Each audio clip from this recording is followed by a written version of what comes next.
Hello guys, welcome to another update on the Gold Forecaster Index, the holy grail in predicting the gold price.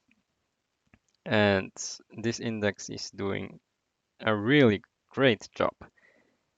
As you can see here, I forecasted in March. Where is March? March is somewhere here, over here, over here,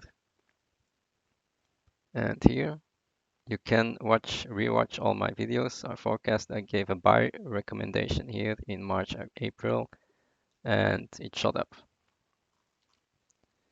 So you can also see that here on the Gold Forecaster Index in March, here, March, April, we got a spike up, and that's when I said everyone needs to buy it. And then we saw the spike upwards in July. So now we know that this has happened, so I think it can correct down. It most probably will correct down because it has gone up so much. So let's look at the latest data point. And I don't have great news here because the index has gone back negative here. So yeah, I expect that the gold price will correct back. Maybe it can correct back to, let's say, 1350 in the coming months. And then we will see what will happen. But it could correct down back to the resistance of 1350, and then maybe it can go higher. I don't know, because we rely on the gold forecaster index. Also here on this graph with CPI, we see that it is pointing down.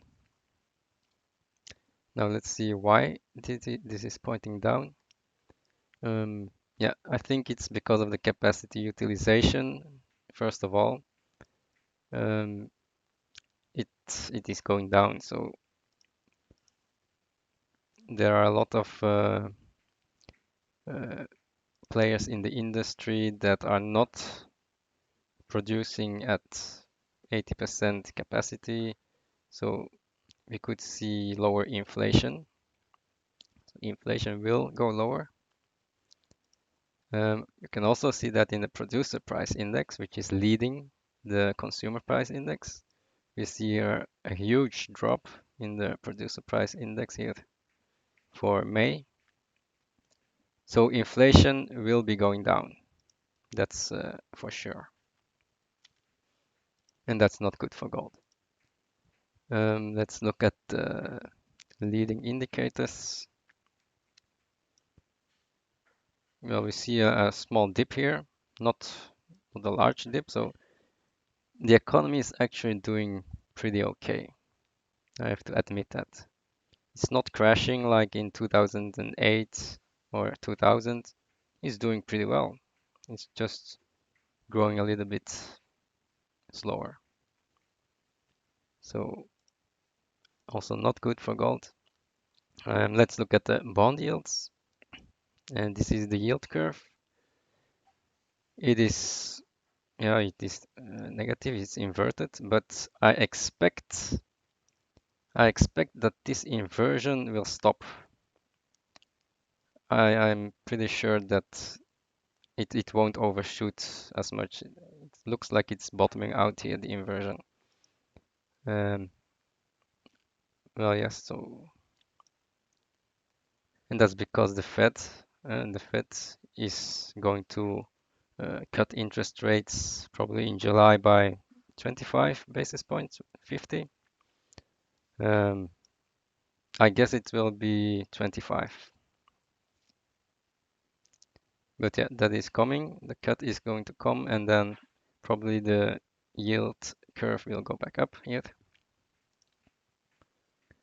Let's look at the gold versus the 10-year yield. So this is actually the real yield that you have, the blue line, and it has come down because there are a lot of negative yielding assets, bonds at this time.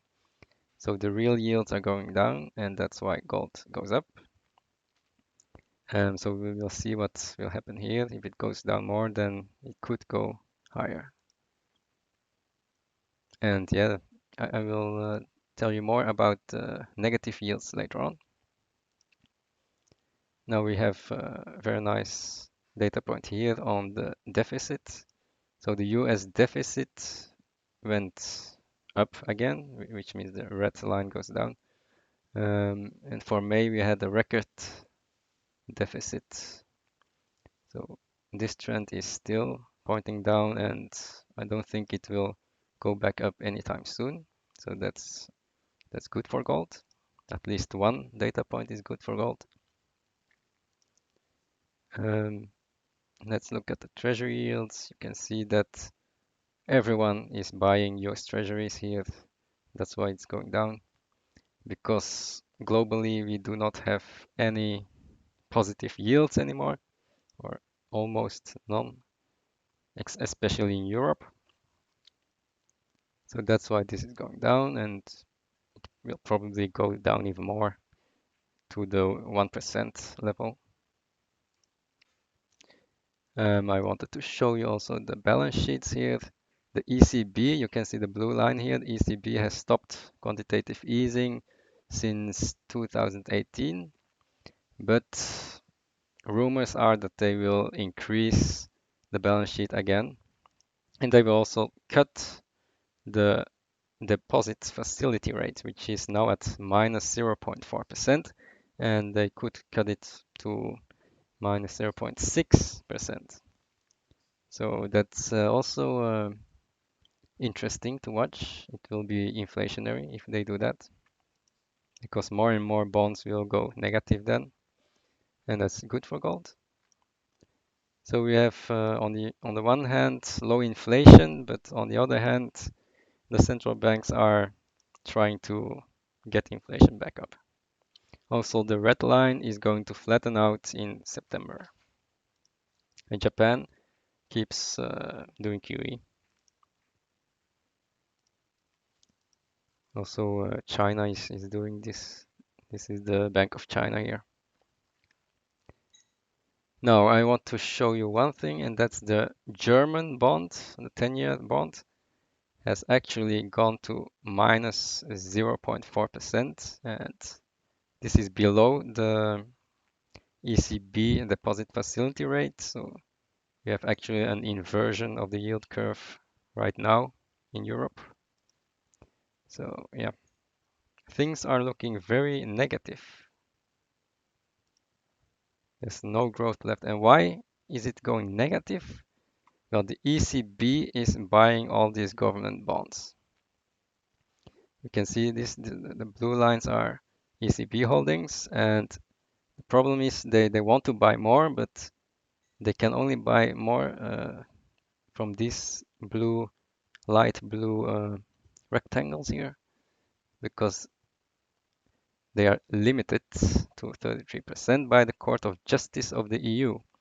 So they cannot buy a lot of bonds, only about 400 billion euro. So they are out of bullets almost. So when did they do this? They bought these bonds somewhere in 2015. And then you could see here all those yields, all those government bond yields crashed to 0%. You can see this here. Switzerland minus 0.5, minus 0.4. Only, yeah, Russia is not in here, but Russia is actually 7%. So if you want to have yield, you can buy Russian bonds or even Indian bonds from Brazil Those are very high yielding. Or Turkish bonds are also very attractive now. Yeah, or US bonds, but there you can only get 2%. And that's why I come to the latest slide here, which is that I think Russia is a great opportunity to invest in because they have a PE ratio of only 5, which is very attractive. They have 7% bonds, very high growth. You could buy, for example, Sberbank of Russia, which is one of the best banks of Russia. You get 6% dividend, and the stock price is going up with a Russian ruble that's going up because this is inverted here. So this is probably a better idea than buying gold at this moment. Okay, so let's look at what we have more. I already showed this. We had currency composition of forex reserves, and the US dollar is declining, but the latest quarter was pretty flat. So that's not that bad for the US dollar. Here you can see that trade deficit was very negative in May. Yeah, the PMI is going down below the 50 level, so we are approaching a recession. GDP will not be good, it will be low. That's why also the bond yields are low. Oh, this is the silver price versus the gold price. You can see that the gold price always goes first, and then the silver price has a slingshot going after it. So maybe in a year or two we could go into silver, but then we need to see a decisive move in the gold price first. Gold demand is pretty strong. You can see the premiums in Shanghai are very high historically. Um, Negative interest rates. Yeah, you can see here the chart of the negative yielding debt. Most of it is in Europe and Japan. And this is when the ECB started to decrease the deposit facility rate below 0%, and then everything exploded upwards.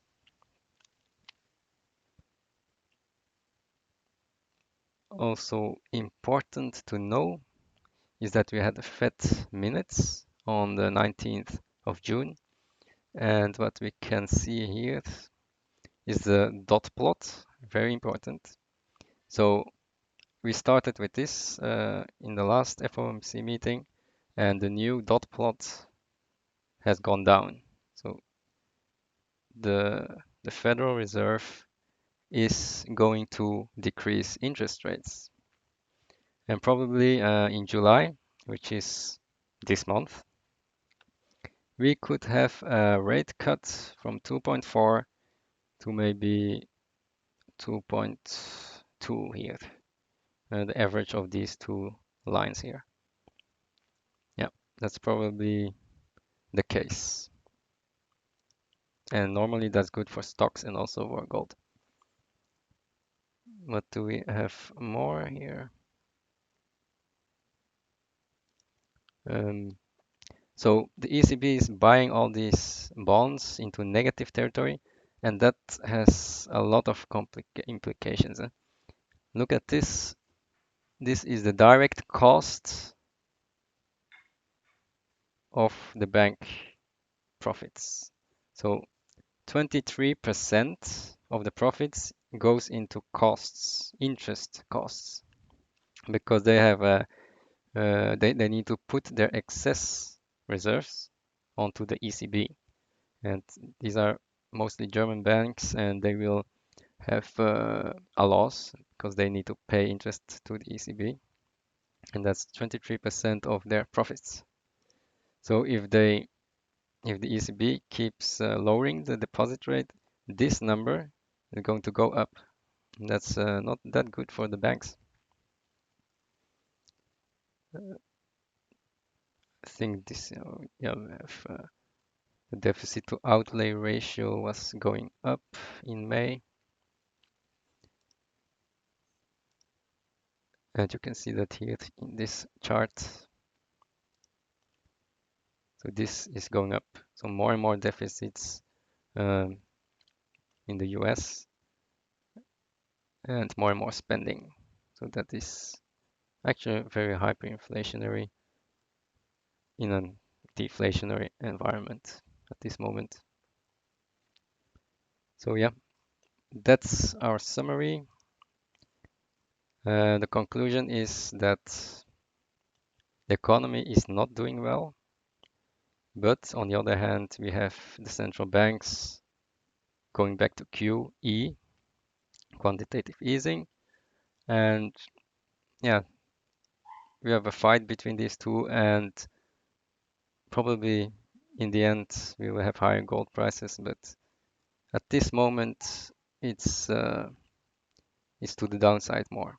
There's more probability to the downside, and I would refrain from buying anything at this point, except maybe Russian assets or Turkish assets. Okay, that's all for now. Till the next video.